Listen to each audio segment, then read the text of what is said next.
Je me présente, Yves Brossard, je travaille sur la Guadeloupe depuis presque 40 ans maintenant. J'ai toujours travaillé dans le domaine du tourisme et je n'ai pas travaillé qu'à la Guadeloupe, j'ai travaillé également à Saint-Barthélemy, où j'ai géré un petit hôtel. J'ai travaillé au Maroc en gestion d'hôtel club. J'ai travaillé aussi pendant une dizaine d'années à la montagne, où j'avais une activité polyvalente à la fois d'aménageur de stations de sport d'hiver et d'opérateur immobilier et de gestionnaire de résidences de tourisme. Et ça a été une expérience très enrichissante pour moi dans ma culture du tourisme, dans la mesure où on créait des stations ex nihilo à partir d'un terrain vierge et qu'il fallait non seulement concevoir les hébergements, mais aussi travailler sur les remontées mécaniques, sur les pistes et travailler sur la vie dans les stations. Alors, pour l'instant, sur la Guadeloupe, j'ai géré plus de 12 hôtels et il ne m'en reste que 2 en exploitation. À l'âge avançant, je réduis mon champ d'activité. Donc, j'ai la résidence, j'ai la résidence Le Vallon, la résidence turquoise à la Guadeloupe. Je vois une question de Valérie. Sur les stations de montagne, il y en avait beaucoup, mais il y avait des stations dans les Hautes-Alpes, dont Risoul, Vars. Il y avait des stations également comme Méribel, comme Morillon, dans le Grand Massif. Bon, je vais écourter parce qu'on n'a pas énormément de temps. Je reviens sur les 2 résidences. Je vais immédiatement partager mon écran. Et vous précisez que je vais décomposer mon intervention en 3 étapes. La première étape, la présentation des résidences. La deuxième étape, comment dirais-je, vous indiquer que nous sommes très préoccupés aujourd'hui par les difficultés des agents de voyage quant à la vente, par la situation particulière sanitaire, ce qui crée évidemment une grande incertitude chez les clients, des hésitations, des appréhensions pour voyager. J'espère que le ciel sera libéré à destination des Outre-mer et de la Guadeloupe pour le mois de juillet, peut-être avant. Mais en tout état de cause, je comprends les appréhensions des clients et donc nous avons réfléchi avec notre petite équipe et nous avons prévu en fait d'appliquer les dispositifs de la plus grande souplesse possible, à la fois pour les réservations et pour les annulations des clients. Donc, un client qui voudrait réserver et qui voudrait annuler, même la veille, on ne fera aucune difficulté pour lui rembourser s'il a payé. Et on ne lui demandera pas non plus d'art, et on va privilégier la situation où le client ne paye rien. Alors, j'appelle ça le contrat de confiance parce que vous êtes des professionnels et que les professionnels, évidemment, il ne faut pas qu'ils fassent des annulations, enfin des réservations sans intérêt qui n'ont aucune perspective d'aboutir. L'objectif, c'est de faire en sorte que les clients qui veulent véritablement réserver le fassent sans appréhension et qu'il n'y ait pas de travail administratif, ni pour vous, ni pour nous, dans le cas où une annulation devrait malheureusement intervenir. J'attaque tout de suite et la dernière partie, ça sera la réponse à vos questions si vous en avez. J'espère que vous en aurez. Donc, Guadeloupe en liberté. Comme je vous disais, tentons de nous adapter à la situation d'incertitude pour mieux satisfaire nos clients communs et mieux travailler ensemble. C'est une promesse, mais ce sera une réalité pour ceux qui travailleront avec nous. Donc, les 2 résidences que je vous ai déjà citées, la résidence Le Vallon à Saint-François, la résidence turquoise Guadeloupe au Gosier. Une première question se pose. Là, j'ai un commentaire pour me dire que tout va bien. Pardonnez-moi, mais tout va bien. Tant mieux, je m'en félicite. Je continue. Donc, je disais, la première question qui se pose, aller à la Guadeloupe, est-ce qu'il faut réserver un hôtel ou est-ce qu'il faut réserver un appartement dans une résidence de tourisme ou dans un appart-hôtel. Évidemment, les deux sont valables. Simplement, lorsqu'on fait un séjour court, il me semble que l'hôtel pur est plus intéressant, il offre plus de souplesse, il répond un peu plus à la demande. En revanche, quand vous faites un séjour long, et la Guadeloupe se prête à des séjours longs parce que je trouve que 7 jours, c'est un minimum pour pouvoir avoir une découverte minimaliste de la Guadeloupe. Donc, je recommande plutôt 15 jours, surtout avec les îles périphériques, les 5 îles périphériques, donc qui sont autant de journées à leur consacrer. Donc, 15 jours, c'est l'idéal. Et à ce moment-là, on peut être confronté à des problèmes budgétaires qui font que l'appart-hôtel peut être plus intéressant. Je précise aussi que un appartement, en tout cas dans nos résidences, nos clients, on ne les voit quasiment pas de 7 heures du matin à 17 heures. Pourquoi? Parce que, eh bien, ils ont quasiment tous une voiture de location et ils quittent la résidence pour revenir le soir et ils font tous les jours une balade, je dirais en voiture, qui représente en général 50 à 60 km maximum, mais qui peut faire moins. On peut aller de Saint-François aux Moules et faire une balade d'une quinzaine de kilomètres tout simplement avant de revenir. Donc, les clients sont absents dans la résidence. Donc, si nous avions beaucoup de services dans l'appart-hôtel, finalement, ils seraient très peu consommateurs de ces services.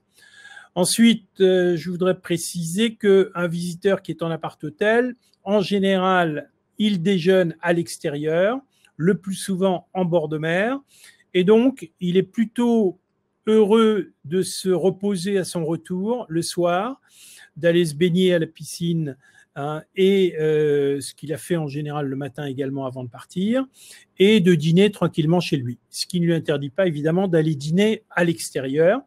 Mais bon, il a la souplesse de prendre une partie des repas chez lui, il a la souplesse de prendre ses petits déjeuners chez lui, ce qui est quand même un confort appréciable. Et l'aspect budgétaire que j'ai déjà évoqué n'est pas négligeable. Quand vous passez 15 jours, eh bien, vous préférez réduire votre budget de dépenses d'hébergement et de restauration et consacrer un budget plus important à vos excursions et aux activités multiples, notamment sportives, mais pas uniquement sportives. Là, je vous présente une vue générale de Saint-François. Donc, vous allez déjà enrichir votre connaissance sur Saint-François. Saint-François est situé à l'est de la Guadeloupe, donc est la première à être, comment dirais-je, au contact des alizés.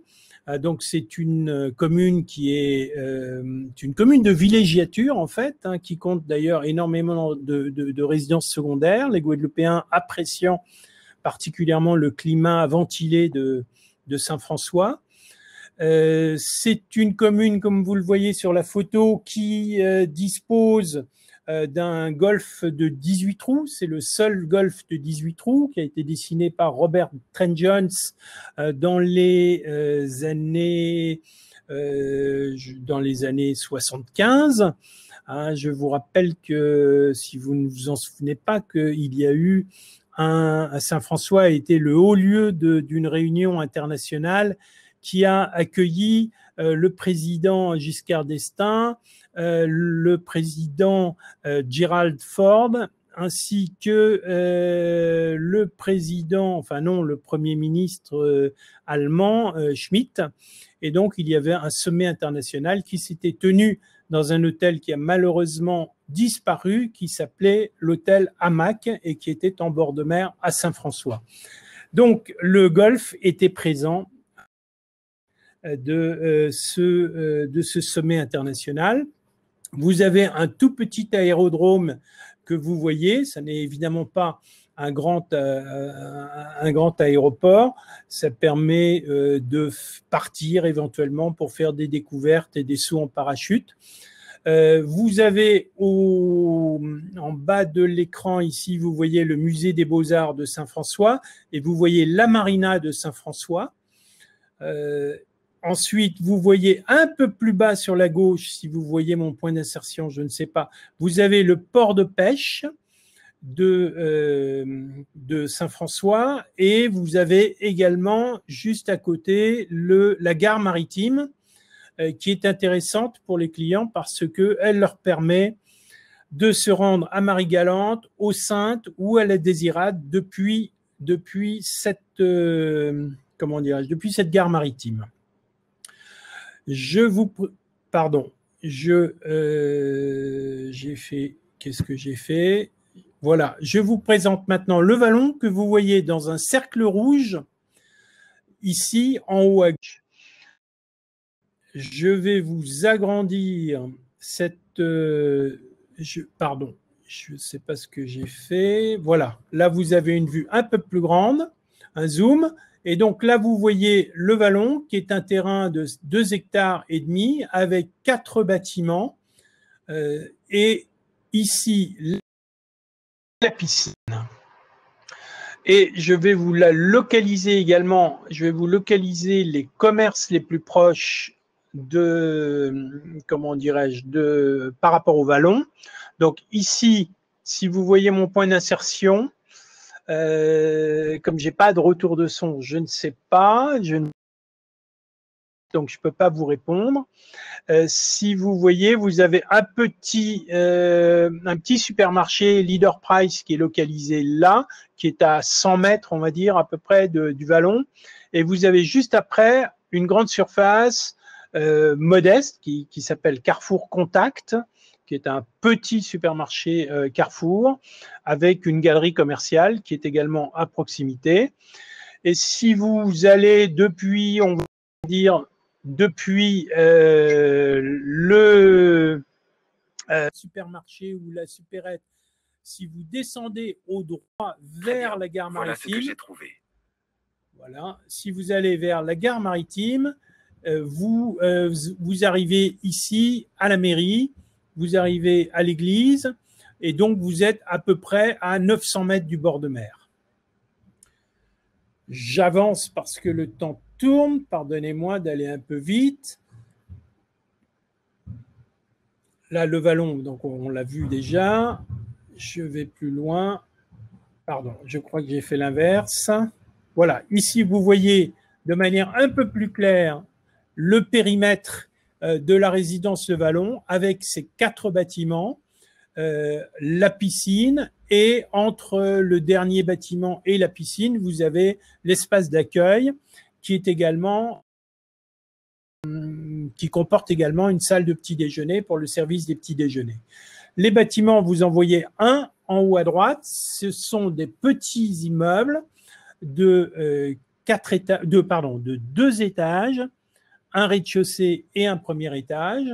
Vous avez 10 appartements dans chaque immeuble, donc 5 appartements au rez-de-chaussée, 5 appartements à l'étage, avec des clients, c'est bon à savoir pour les agents de voyage, vous avez des clients qui préfèrent être au rez-de-chaussée parce qu'ils ont un accès direct au jardin, et des clients qui préfèrent être à l'étage parce qu'ils sont un peu plus isolés. Donc là, c'est une affaire de goût. La salle d'accueil et de petit déjeuner, vous la voyez, il y a une très belle charpente, elle est assez élégante, elle a été dessinée par un architecte assez renommé sur la Guadeloupe et qui travaille beaucoup sur Saint-Barthélemy. Et vous voyez également d'ailleurs la toiture près de la piscine qui comporte des comment dirais-je une forme, enfin qui dispose d'une forme assez élégante et caractéristique des Antilles. Là, vous voyez la photo des cuisines du Vallon. Donc, chaque appartement, les 40 appartements ont une cuisine similaire avec un réfrigérateur avec un compartiment congélateur, avec une plaque électrique, un plateau en granit, des plaques électriques vitrocéramiques, une cafetière. des fauteuils qui sont assez confortables, des tables qui sont assez grandes pour accueillir jusqu'à 6 personnes. Et ces cuisines salle à manger, en fait, sont séparées du séjour par une baie vitrée et donnent toutes sur le jardin, lequel espace cuisine se ferme par un volet roulant électrique. Vous pouvez vous enfermer, enfin vous clôturer la cuisine, et d'ailleurs les clients le font lorsque vous quittez votre appartement.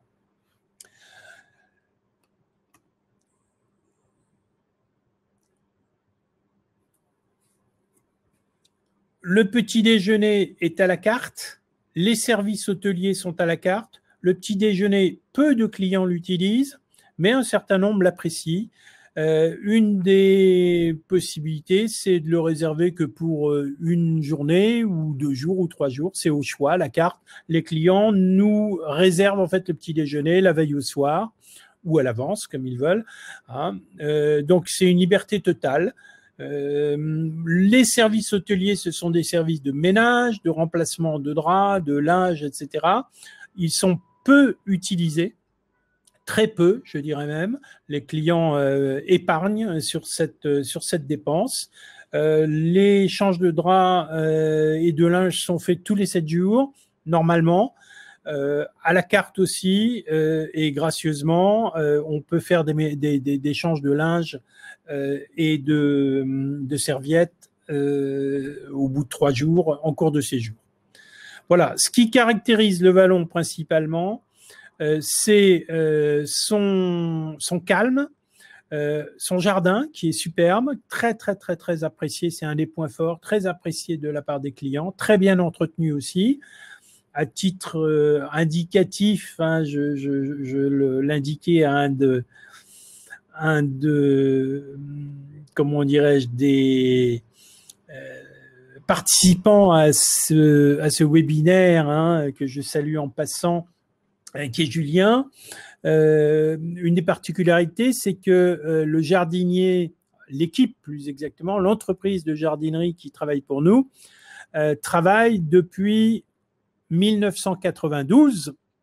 Et donc, j'ai maintenu le contrat de cette société depuis 1992, à la fois parce qu'ils travaillent très bien et à la fois parce que c'est extrêmement difficile de se défaire de fournisseurs qui collaborent avec nous de manière agréable depuis aussi longtemps. Le défaut de cette résidence, parce qu'elle en a, l'autre qualité, c'est la taille des appartements, j'ai oublié de préciser. Donc, vous avez 3 types d'appartements. Vous avez des studios qui font 40 mètres carrés, des 2 pièces qui font 55 mètres carrés et des duplex qui font 70 à 77 mètres carrés. Donc, la taille est très appréciable, surtout dans un pays tropical. Évidemment, ils sont climatisés avec un split system, hein, donc chacun climatise sa chambre comme il le souhaite. Maintenant, les cuisines sont récentes. La rénovation est intervenue il y a 4 ans et 3 ans. Les salles de bain, pardon, il y a 5 ans et 4 ans. Les salles de bain ont été rénovées il y a 3 ans et 2 ans. Donc, les salles de bain sont également tout à fait récentes et tout à fait correctes. Hein. Je ne veux pas dire que ce sont des palais, mais c'est bien. En revanche, la qualité de la décoration des séjours et des chambres est très en dessous de ce que je souhaite. Et nous avons un projet de rénovation qui est en cours d'exécution, qui devait se réaliser juste à l'automne 2020, au printemps 2020. Et évidemment, nous avons été retenus par la crise sanitaire. Et si tout se passe bien, les premiers mobiliers devraient arriver pour le mois de décembre 2021 et l'installation se fera progressivement au cours de en partie en 2021, en fin 2021, et ensuite au cours de 2022. Ceci dit, on peut encore avoir des surprises désagréables avec cette crise sanitaire, donc je ne promets rien du tout. Tout ce que je peux vous dire, c'est que si vous vendez cette résidence, il ne faut pas hésiter à dire à vos clients que la qualité de la décoration reste, on va dire, moyenne, moi je dirais presque médiocre, et que ça se retrouve dans le prix, donc le rapport qualité-prix de la résidence est quand même excellent malgré ce point de faiblesse. Je vous montre quand même nos notes, c'est pas négligeable. Je vais retenir essentiellement les notes des clients de Booking.com et d'Expedia. Pardonnez-moi de citer ces gens-là qui sont des, comment dirais-je, nos concurrents entre guillemets. Mais ceci dit, ce que je veux mettre en valeur, c'est l'appréciation des clients, parce que c'est l'appréciation des clients qui nous pilote, qui nous dirige, qui nous guide et qui nous intéresse principalement. Là, vous voyez que Booking sur la résidence Le Vallon les clients de Booking nous ont attribué une note de 7,5 sur 10, pendant qu'Expedia, les clients d'Expedia nous attribuaient une note de 7,2 sur 10. Franchement, je trouve que c'est un peu surévalué. Je sais que les clients donnent une note de 8,5 à 9 en général pour la qualité de l'emplacement, pour la qualité des extérieurs, sont moins satisfaits de nos services sur la qualité du ménage et sur la décoration, sont critiques également sur la décoration. Donc, il faut le souligner. Leur appréciation sur la qualité du ménage est un peu excessivement négative à mon sens, parce qu'ils ne prennent pas en considération la surface qui est importante. Il y a énormément, les temps de ménage sont très longs. On peut avoir jusqu'à 4 heures de ménage d'un appartement au départ d'un client, ce qu'on ne faisait jamais à la montagne, par exemple. Mais il faut rapporter ça à la surface de l'appartement. Et ensuite, la qualité du ménage est parfois critiquée par méconnaissance de la situation du climat tropical. C'est-à-dire qu'une araignée est capable, en l'espace de 2 heures, de vous refaire une toile gigantesque. Et ça, ce n'est pas une chose que l'on vit en métropole. Et donc, le client voit une araignée et pense que le travail n'a pas été fait. C'est totalement inexact. Mais bon, c'est pareil si... Enfin bref, c'est lié au climat tropical, je n'y peux rien, je ne vais pas faire un cours là-dessus. Bon, je continue. Donc globalement, je dirais quand même, Le Vallon, c'est un excellent rapport qualité-prix. C'est très intéressant pour les clients qui sont, comment dirais-je, qui recherchent un budget modeste. On est proche de tout, on est proche des plages, on est proche, on peut aller se promener sur Basse-Terre sans que ce soit une difficulté, ça ne pose aucun problème. Donc c'est un produit très intéressant. Évidemment, on est programmé par tous les grands tours opérateurs français, on est programmé également par quelques tours opérateurs allemands. Et voilà, je répondrai à vos questions ensuite. Je vais être beaucoup plus bref sur la résidence turquoise. Non pas qu'elle ne soit pas intéressante, mais c'est une résidence qui ne compte que 8 appartements, qui est moins importante. Là, vous avez sur la photo qui est à l'écran sa localisation. Donc, nous sommes en fait en plein cœur du bourg du Gosier. Nous avons une vue absolument somptueuse sur l'îlet du Gosier que vous voyez en face. Donc, l'îlet du Gosier est au cœur d'un lagon. Et au-delà, vous avez sur la partie est, quand on est dans la résidence, vous avez la vue sur Basse-Terre, qui est très belle. Et à l'horizon, vous avez la vue sur Marie-Galante, vous avez la vue sur les Saintes, et vous avez la vue sur l'île de la Dominique. Et quand il fait beau temps, nous avons même la vue sur la pointe de la Martinique. Là, vous voyez le cercle avec la localisation. Voilà la photo de la résidence. Donc, nous avons 8 appartements qui sont répartis entre le premier étage, le deuxième et le troisième étage. La responsable de la résidence, comme sur le vallon d'ailleurs, réside à l'intérieur de la résidence, hein, ce qui fait que vous avez une présence permanente d'un responsable de l'exploitation sur place. Vous avez donc c'est une souplesse, hein, pour les clients, c'est une aide pour les clients, mais dans un hôtel, vous avez en général une réception, hein, mais pas dans les petits hôtels. Donc, nous considérons comme de petits établissements. Là, vous avez sur la droite la vue depuis l'un des balcons. Vous avez également la vue d'une chambre qui est au premier étage et comme le terrain est en pente, vous avez un petit jardin, hein, mais il est symbolique.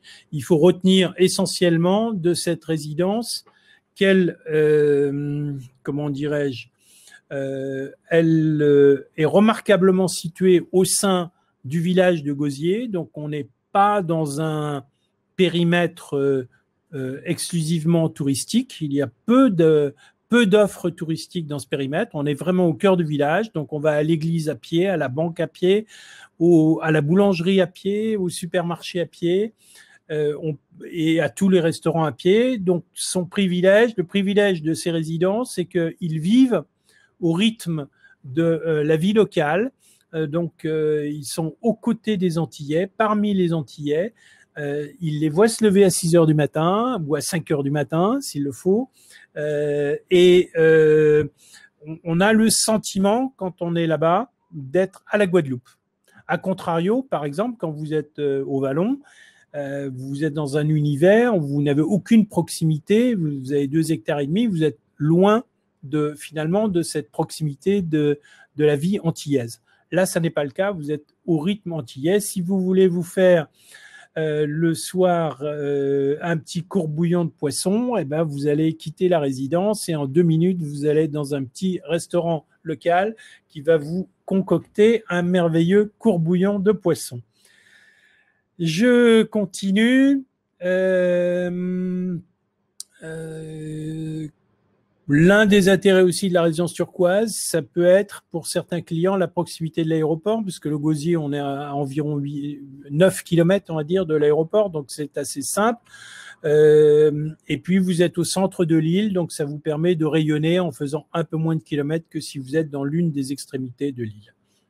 Mais bon, grosso modo, c'est urbain, donc vous n'avez pas de piscine, pas de jardin. En revanche, vous allez à la plage à pied. Donc c'est la plage de la Dacha. Si je vous remonte la photo, vous voyez la plage de la Dacha là. Vous y avez des bars-restaurants qui sont maintenant installés le long de la plage. C'est modeste, ça fait l'objet un peu d'une contestation locale, mais vous avez, on va dire, 2-3 terrasses de restaurants qui sont sur la plage, qui sont très agréables pour les visiteurs comme pour les Guadeloupéens. Ce sont les Guadeloupéens qui sont les plus nombreux à se rendre dans ces restaurants, mais c'est quand même très sympa d'être pied dans l'eau le soir pour déguster son petit punch ou d'autres boissons que l'on préfère. Les notations de la résidence turquoise, chez Booking 8,3 sur 10, chez Expedia 7,4.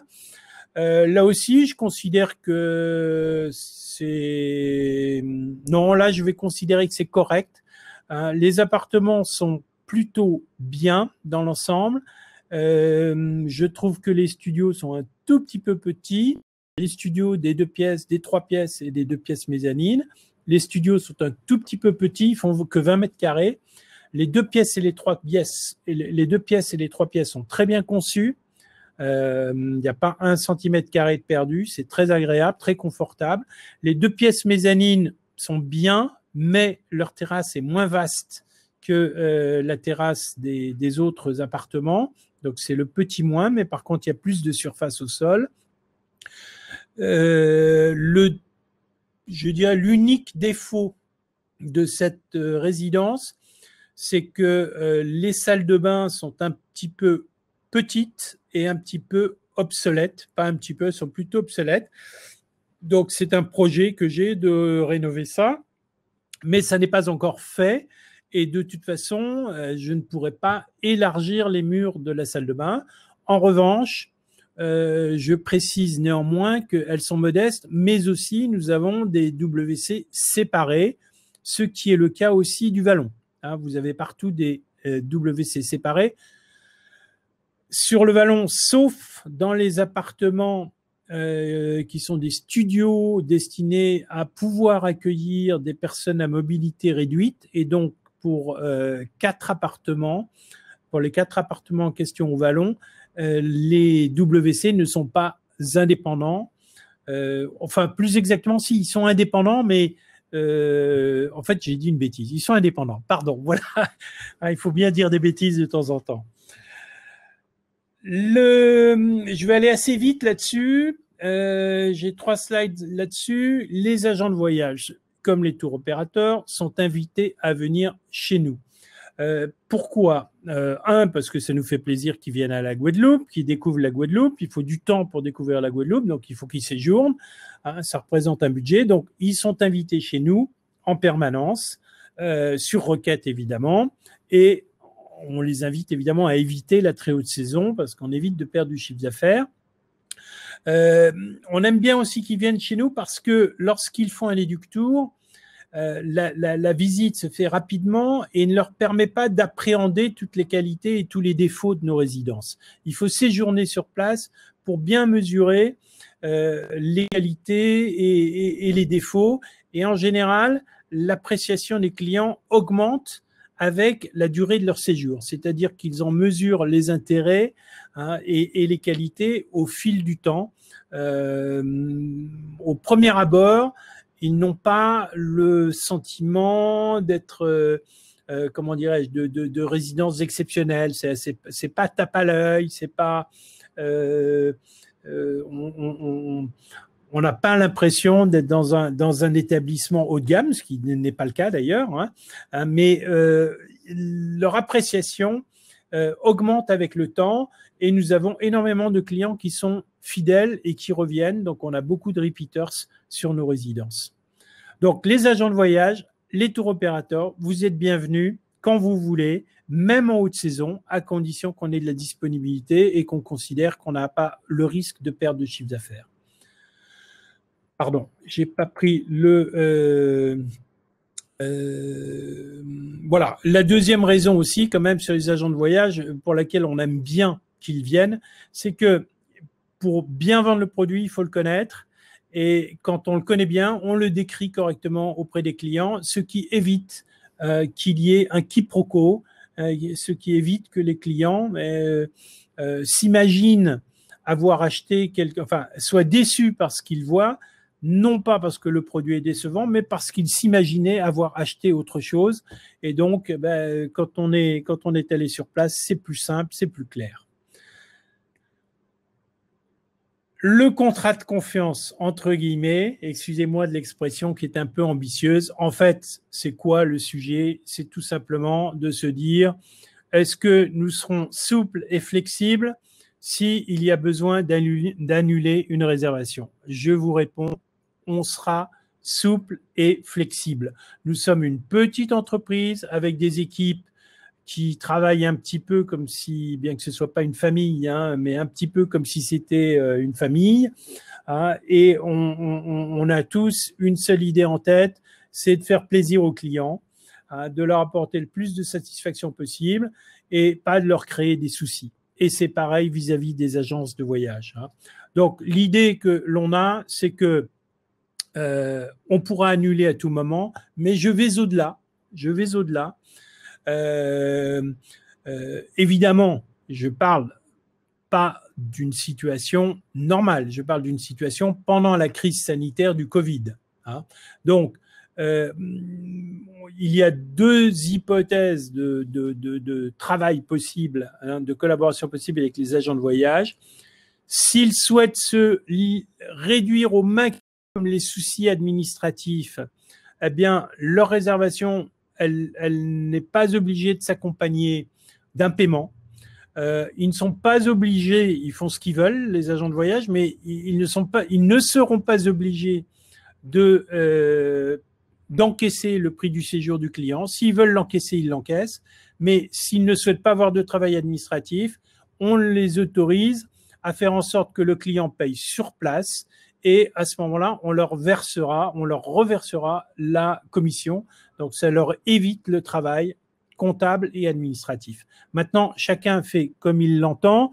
Si vous avez des meilleures propositions, on est ouvert à ces propositions. Ce que je voulais simplement mettre en avant, c'est le principe.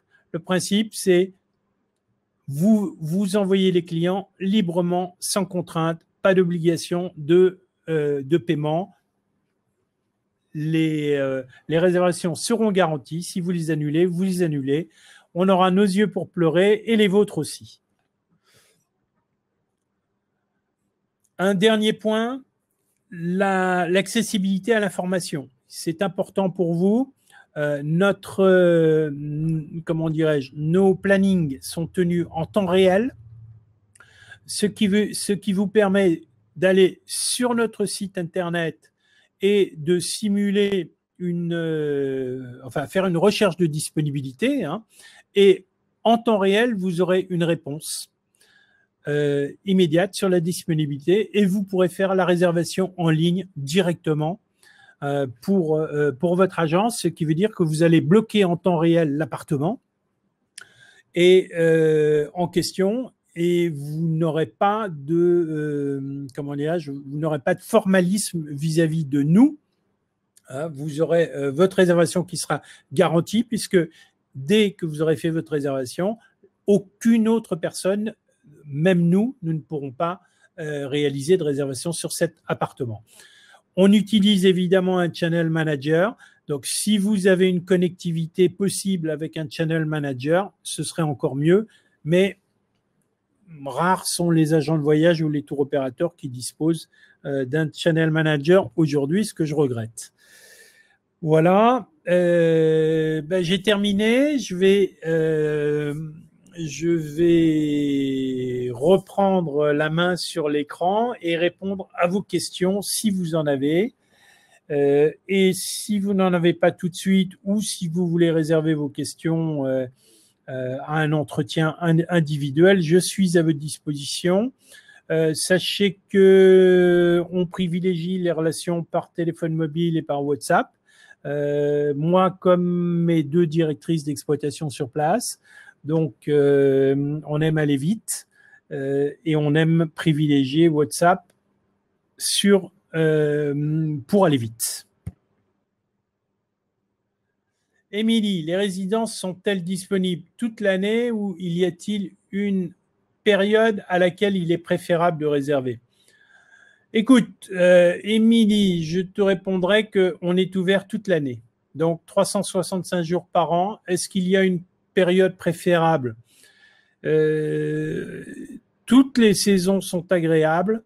Il est évident que le contraste entre l'hiver métropolitain ou l'hiver européen et l'hiver chaud de la Guadeloupe fait que partir l'hiver, ça fait une rupture, un dépaysement climatique plus fort.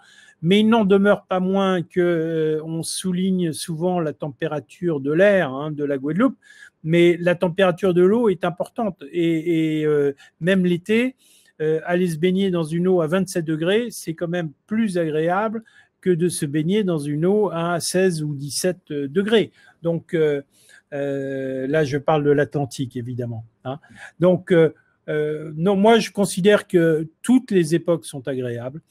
Et qu'on peut venir à n'importe quel moment. Maintenant,